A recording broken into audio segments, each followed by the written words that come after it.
Welcome to Low Key PD. In this tutorial, I'm going to show you how to add notes to the studio in NotebookLM.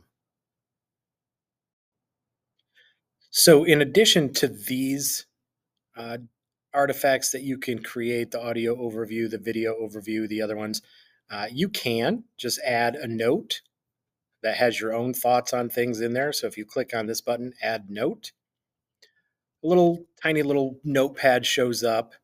You can give it a title, choose some different fonts, style it a little bit, add links, get lists. And then, if you want, you don't have to do this. Once you have that note done, you can convert it to a source, which will move it from the artifacts in Studio over here to the other side, and it will add it as a source. So that's kind of a neat little option that you have if you want to jot down your own thoughts, any revelation you had, epiphany, whatever, and you want to make sure that it gets included whenever you're working in this notebook. You can write your own notes and you can even save them as sources.